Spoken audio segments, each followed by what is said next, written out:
So we're gonna do very brief, but very intense and very safe and slow movements that are eccentric so that we generate the most force, so that we activate all of our muscle fibers and trigger that tremendous hormonal response that no quantity of lower quality or lower intensity exercise could ever trigger. Does that make sense so far? Okay, cool.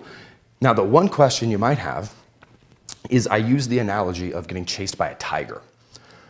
So you might be like, Jonathan, does this mean we're gonna have to be getting chased by tigers and flipping tires and throwing dumbbells across the room? The answer is no. Our first objective is to always be safe.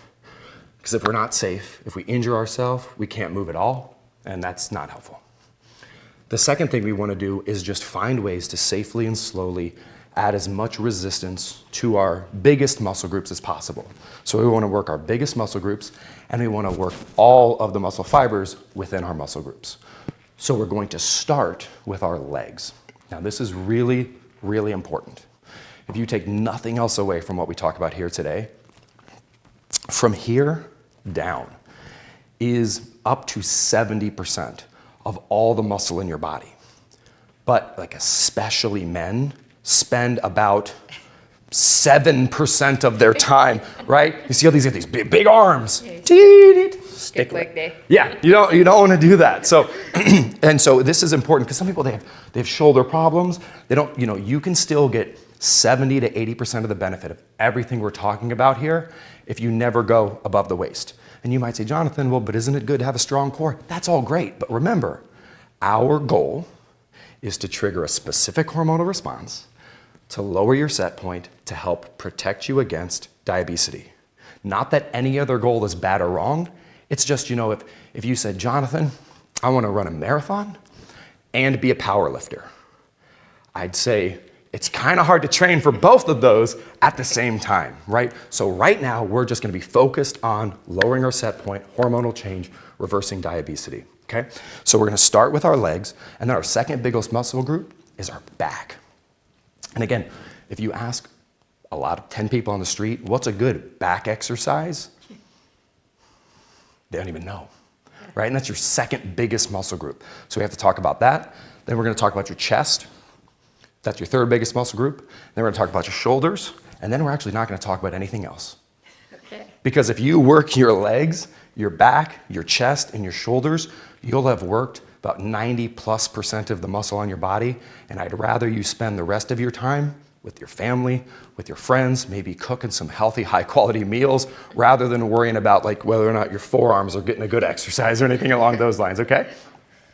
All right, so first things first, how do we do eccentric training for our legs from the comfort of our home?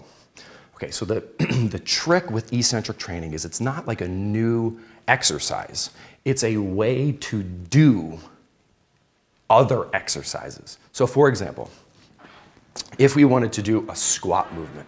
So a traditional squat movement, right, is very similar. If you've ever sat on a chair, you know how to squat down. It's just like this, right? So you're just squatting down like that. But the question now becomes, how do we make it harder on the way down than on the way up? And squatting is an interesting example because you'll notice that generally people, if they're older or if you're tired, it's never really the sitting down that's the problem. It's the getting up. Mm-hmm. And even more anecdotally, if you've ever watched movies and you see a man is bench pressing, they never have a problem lowering the weight. Right. It's lifting the weight back up. That's because eccentrically, you're stronger, okay? So I want you to focus on using your muscles at their strongest. It's a little bit like writing with your dominant hand. You could write with your non-dominant hand, but why? Your dominant hand is so much more effective. I want you to use your muscles and work your muscles the way they're most effective. So, as an example of how to modify a squat so that it is more eccentrically intense than it is concentrically intense is the following. So I'm gonna do it first, and then I'm actually gonna ask Trina if you'll kind of do it with me, and then if you could sort of follow suit afterwards, and we'll kind of test you to see if we communicated this correctly, okay? So I'm gonna actually ask you I'm gonna do it without holding on to anything, but I'm gonna ask you to come over here, and actually, let's do it. I'm gonna change my mind. You come over here, Trina, right there. And Mariah, you come over here for this chair.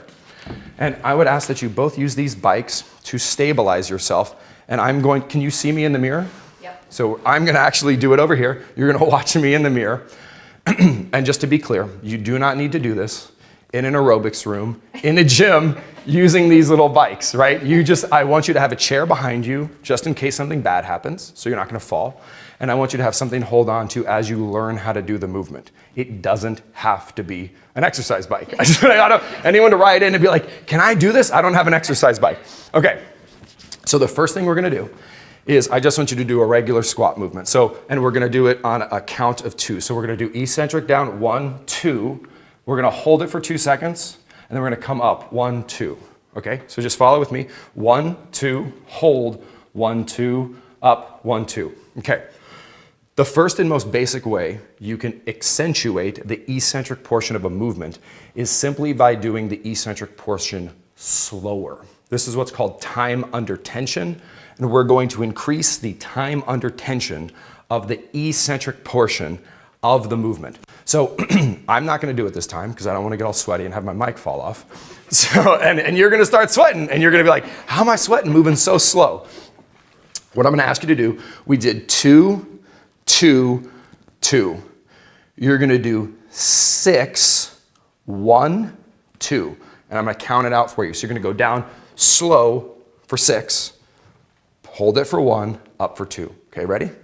Go. 1, 2, 3, 4, 5, 6. Hold it for 1, up, 1, 2. Now, could you feel it a bit more intensely during the eccentric portion? Cool. Now, a couple tricks. If you ever want to increase the resistance, and again, further tax your muscles, there's a couple tactics. One is to go slower. The other portion is, and this is something that you can experiment with and just listen to your body. You'll notice that I don't want you to do a full squat. I want you to squat like 1/8 of the way. So just do this with me, squat 1/8 of the way.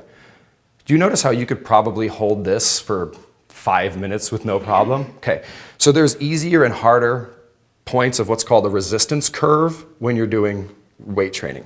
Now, in contrast, if you go to the very bottom position and try to hold that, you're gonna notice that's the hardest portion of the movement. So if you ever wanna make a eccentric, accentuated squat or any movement, find the most difficult portion of it and hold that for an extended period of time. Why do you want to do that? You want to do that because you're taking your muscle when it is the most forceful, eccentrically, and you're challenging it most intensely so that you activate the most muscle fibers possible, so you trigger the biggest hormonal reaction possible, so you protect yourself against diabetes as much as possible. Does that make sense? Okay, so let's try one more, and this time I want you to go down for 2 seconds till you get to that hardest part. I want you to hold the hardest part for 5 seconds, and then I just want you to sit down. I don't even want you to worry about coming back up, okay? So where I'm just gonna count to 2, then I want you, at 2, you're in the most difficult position. Your rear end should be just touching the chair, but none of your weight should be on it, and then you're gonna hold it for 5. And then at 6, sit down, okay? Let's go, down 1, 2, 1, 2, 3, 4, 5, down. Cool, now, stay seated. Now, if you wanted to continue to do this, what you could very well do is say, look, I'm just gonna focus on the eccentric portion of this movement. So now you can just stand up kind of whenever you want. So just stand up. It's not really part of the exercise, just stand on up, okay. Now you could do another eccentric squat where you're really focused on only the lowering portion and you're not even really thinking about the whole lifting of weights anymore, right. Which is, we're lowering weights, not lifting weights. And it's a sort of a fascinating, different way to think about resistance training. But does that make sense so far? Cool. Now, some more advanced ways that you could increase resistance if you wanted to. And this is why we have something to hold on to. Right now, when you're doing this movement, I'll stay behind you here. you are putting your weight evenly down both legs, I would assume, okay? If you want it to really challenge yourself, what you can do is you can cheat one leg forward a few inches. And you can say, I'm gonna squat down, and I'm gonna try to put 70% of my weight on this leg and 30% of my weight on this leg. And here's what you're gonna notice, which is really fascinating. You might be able to do that on the way down. But if you try to do that on the way up, it will be impossible. So what you can do now, which is really creative, is you can overload, or you can eccentrically overload one leg. So let's say I weigh 200 pounds, just to simplify math, which is pretty close to accurate. And if I did a traditional squat, I'd be doing 100 pounds on both legs, right? And let's say, hypothetically, I was able to just do a one-legged squat. I would be going 200 pounds down, and I might be able to do that 200 pounds up, no deal, but I can put my other leg down and do a regular squat up. So I can overload eccentrically down and then do a regular movement up, just to further and more deeply tax this muscle safely, so it's like you're being chased by a tiger, but no crazy, dangerous, high-impact movements are necessary, right? We're doing this. You could do this in your living room if you wanted to. So you can get that sort of deep, primal, hormonal cascade quietly while listening to yoga music, if you wanted to, in your living room. And that's really, really cool. Okay, so I want you to just try that. I want you to try to just shift your weight so that you're standing with your, let's say, your left leg about 3 inches forward. And then now I want you to squat down nice and slow for a 4 count, trying to put as much weight as you feel comfortable with on your right leg. And we're gonna go down for a count of 4. And then I just want you to sit down, and then I want you to reposition your feet like you're doing a normal squat, and then just stand back up regular, okay? So jimmy that one leg forward, your left leg forward, and then we're gonna go down for a count of 4 with the majority of your weight on your right leg. Ready? Go. 1, 2, 3, 4, seated, and just position your legs normally, stand back up. Okay, now I want you to sit back down, go ahead. Now, attempt safely, hold on to the bike, I just want you to feel this. I want you to try to stand up with as much weight on your right leg as you were able to go down with. Just attempt it and feel how much stronger you were on the way down than you are on the way up. Does that make sense? Okay, so now attempt safely, do not hurt yourself, to try to stand up essentially using, 70% of your weight on your right leg. And then when it becomes too hard, which it will, stop and don't actually do it. Okay, let's give it a try now. Okay, so good job, you did it. Did you feel a difference between on the way down and on the way up? Yeah. Okay, perfect. So we've gone through a couple different illustrations for how you can make an exercise more or less difficult during the eccentric portion. You can go slower during the eccentric portion. You can find the most difficult point on the force curve, and you can hold that. And you can use one limb with sort of all your body weight down, and then both of your limbs to lift yourself up. And you may say, Jonathan, that's interesting for squats, but what do I do for any other movement, right? But I wanted to teach you these principles because now we're gonna stop squatting. Let's come out over here, because we're taking a bit of the teach a person to fish, they're good, right, rather than give them a fish and then they want some more fish. Right. Right. I think that's the saying, right? Yeah, something like that. Something like that? Okay, so now let's apply this exact same logic to a back movement. So we're gonna do a row type movement. And what we're gonna use is actually these wonderful resistance bands here, which you can buy on Amazon.com for $10. And you can take them on airplanes. They're super handy, super convenient. Since we don't have something to anchor these two safely, actually, we kind of do. I am gonna ask you, Mariah, if you don't mind, could you sit in this chair? Sure. And then what we're gonna do is we're actually gonna tie it around the chair with you sitting there, and then I'm gonna have you guys alternate. But I wanna show you just a very simple example of how a traditional row, and actually if you could tie yours to that side of the chair. Whoops. Okay, now, traditional row is just like we said, like row. I'm going to row. Okay? Up, down. So now I'm going to test you. This is the movement. This is not a new movement. We're not learning. This is a row. This is just a regular old row. You go to YouTube, type in row. They'll teach you how to do a row, right? But now if you wanted to increase the eccentric resistance on this row, what would you do? Step back. Okay, but what about just the eccentric? And then real slow. Yeah. So you could bring it up for 2, Slow slow it down. it down on the way down, right? So we could do 2 up, hold it, nice and slow on the way down. And you'll notice right here, super easy, much easier than right here. So you could even go up for 2, hold this, and then real slow on the way down. Okay? So we talked about 3 tactics. One was slower eccentrically. We talked about finding the hardest portion of the movement and focusing on that.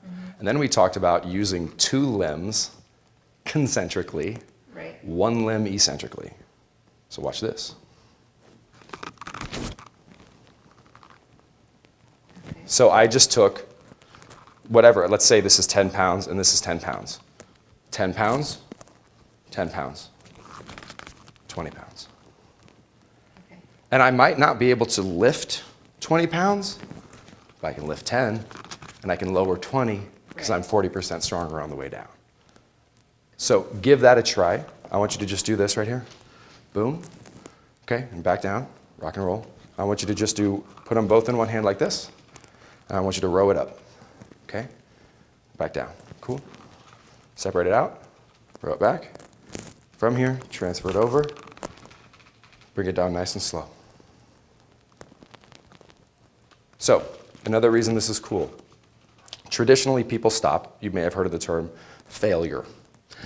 Weight training is the only context in life where failure is awesome. Because you often want to go to a muscular failure, meaning your muscle can't do it anymore. So traditionally, people would stop resistance training when they can't lift anymore. But remember, you're stronger lowering than you are lifting. So now we don't have to stop when you can't do this anymore. We will only stop when you cannot eccentrically lower the movement anymore. So we'll continue to do this. Drop over to here, lower it down nice and slow. Boom, boom, nice and slow. And then traditionally, this would be the movement you would do, traditionally, and then you would stop when you can't do this anymore. But now, you'll be able to split the resistance on the way up, take it on the way down, and you'll be able to generate radically more force for longer, triggering a bigger hormonal response, lowering the set point more, and defending against diabetes more aggressively. And you'll notice, again, this isn't a new exercise. It's just a new way to approach exercise in general. Does that make sense? Uh-huh. Okay, do you want to give it a try? So let's go ahead, and I will sit in the chair. You guys can both do it. So I want you to try. So let's do it a traditional way. So you're going to use both arms back and both arms down. Feel that? Cool beans. Okay, now we're going to go both arms back, hold it at the top, and then super slow. I would just go down for a count of 10. 1, 2, 3, 4, 5, 6, 7, 8, 9, 10. Cool? Okay, now I'm going to have you take it up, and I'm going to have you transfer it over to your right arm, and then we're going to lower it down nice and slow.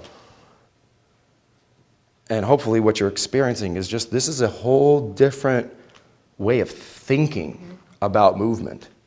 And what I wanted to do is just activate this in your brain. Say to yourself, like, how can I play around with maybe my existing methods of exercise such that I can actually start to do movements in a new way, and maybe even try movements that I've never done before, because I'm going to reveal a little secret that you told me before we got on camera, which is that we started talking about push-ups a little bit, and you said, I don't know if I can do a push-up. But now that you understand that you're 40% stronger eccentrically than you are concentrically, there's a chance that we might be able to have you do a portion of a push-up, which will enable you to develop the strength to eventually be able to do a regular push-up. So let's give that a chance right now. So we've done a little bit of legs, we've done a little bit of back, now we're gonna work the chest through push-ups, okay? So I'm gonna grab these 2 mats over here,